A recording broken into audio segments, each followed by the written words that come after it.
how to make a croton plant branch out to make it bushy. The ground is heavy and the plant is leggy. The pruning, trimming and pinching of the croton at proper time will stimulate new growth, making the plant dense and bushy. Please subscribe to my channel and press the bell icon to know when the new videos are uploaded. Also please like the video. Thanks for watching. In the croton growing season, prune all the stems to make them branch out. Trim different branches to different lengths. Also remove the dead or diseased branches. The pruning of the stems will branch out 2 or 3 new branches.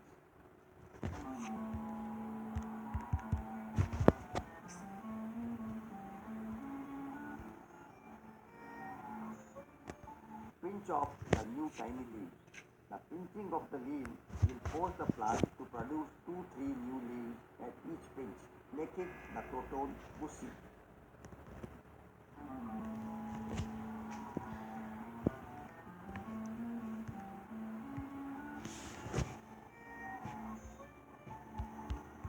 When the leaves become 3-4 inch long, then pinch again to promote more leaves. You can repeat pruning and pinching again and again.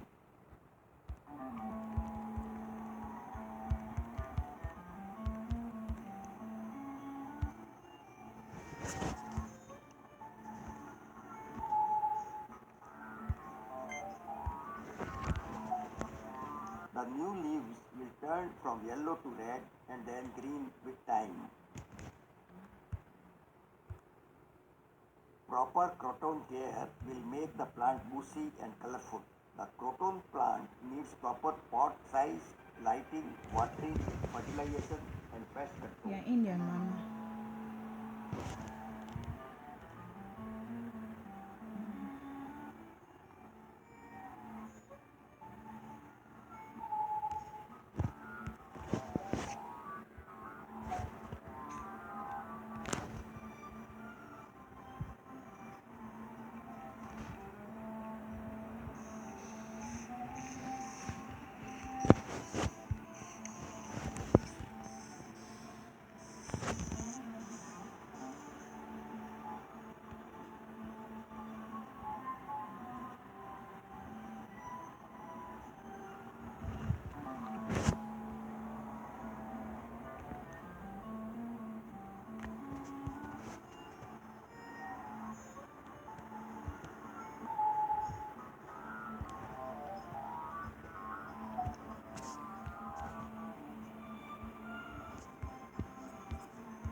Hey y'all, Darla here with Growing Tropical. I hope everybody is doing good.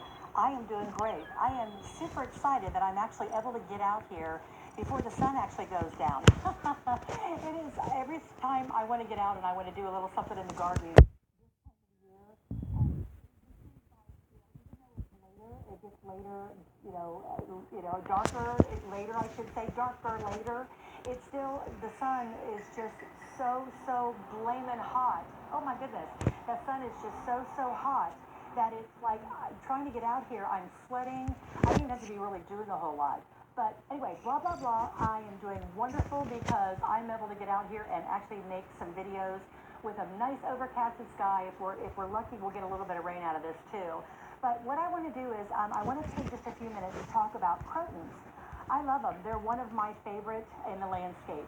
I know that a lot of times when you think about crotons, you think of them being houseplants. And a lot of people that I know do grow crotons as houseplants. I, however, grow them all over my landscape. I live here in South Florida. I'm a Zone 10. So most of the time, I can grow what you would consider houseplants right in my landscape. And I can usually continue growing them year round. Now, there are a few exceptions, but the croton is one that I can generally grow year round. I want to talk to you a little bit about what I found. I bought this guy right here. This is a croton. I believe he's called a magnificent. Yeah. It was not on the tag.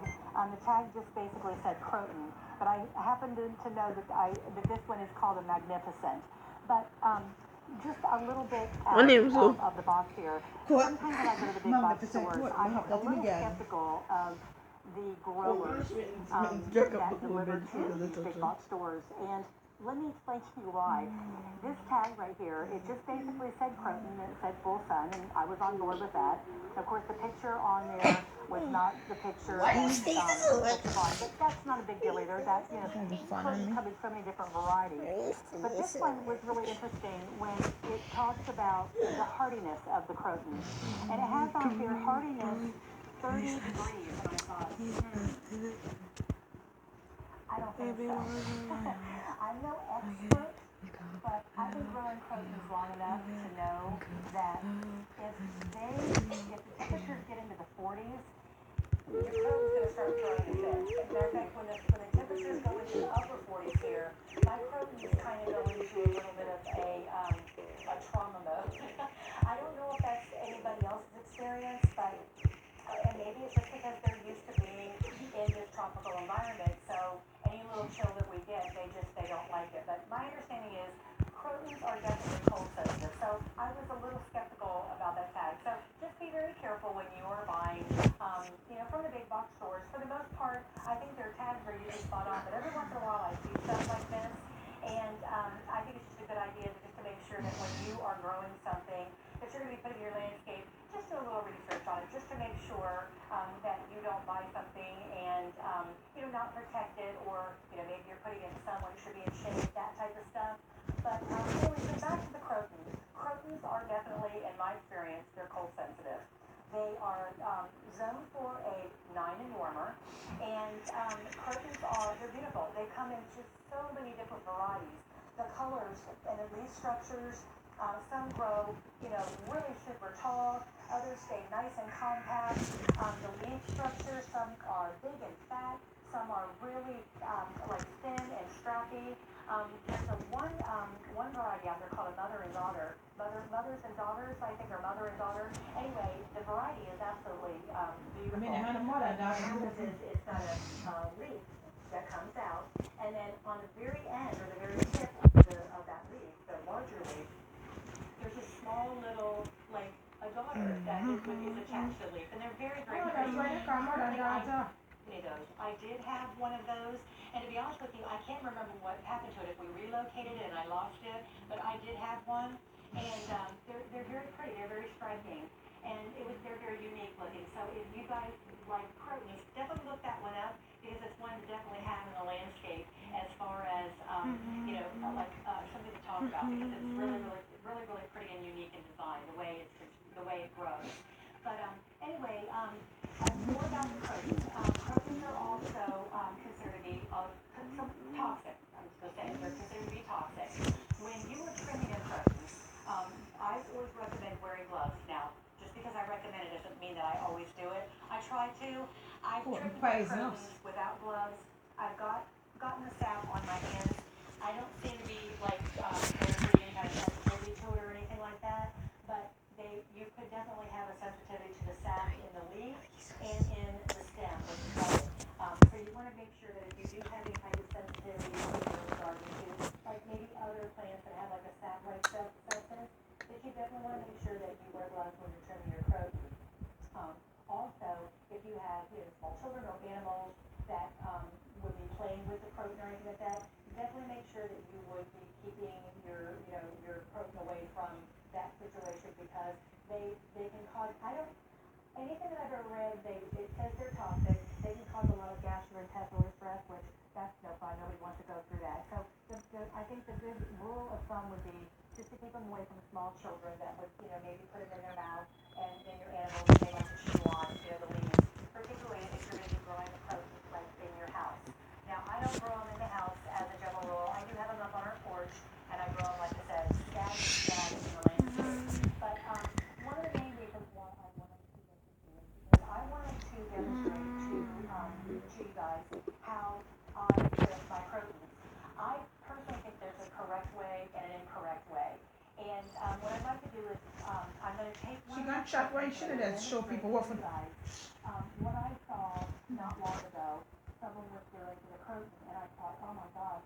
And as quickly as they were trimming the crotons, and they got the job done very fast, the croton looked so beat up when they were done because of the way they sliced into the leaves. Now, let me explain to you. You've got a what do you call this? This is a trimmer, a hedger, okay, a manual hedger, and then you have a clipper, okay?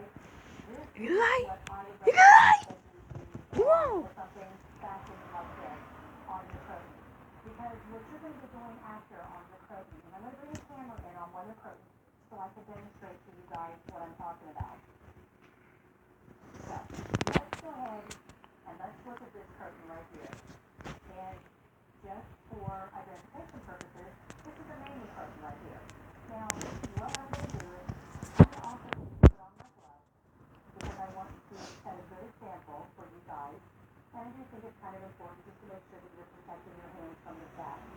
But, if I were to take this croton right here, and I were to use this hedger right here, okay? And I were to go across now, this is what I consider to be a no-no, okay? And I'm going to only do this for demonstration purposes.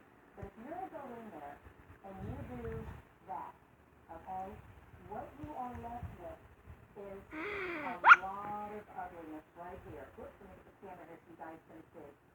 Look at how these leaves are sliced right in half. And if there were any rows or anything that were going to be coming through, you potentially are going to look Justice was served. as well. It's been sliced right through it. It's at me, right? I always say that that is a no-no. Like I said, I saw someone do that, and I was just like, when they were finished with the plant looked very, Choppy. it looked tattered, and I was very ugly. I didn't No, care I for got it it at all. dry and look bad. And, now don't get me wrong, the croton, it's not going to harm the croton as far as, it's not going to debilitate it or kill it or anything like that. But I think if you have something as pretty as the croton, and you've got these beautiful... Go on bed now. Why can't I go on bed and go wash your mouth? I think you want to just keep that look going. So, Huh? let me show you I'm gonna get guys ready what for I go prepare for how sit down I on there actually work. trim my croton.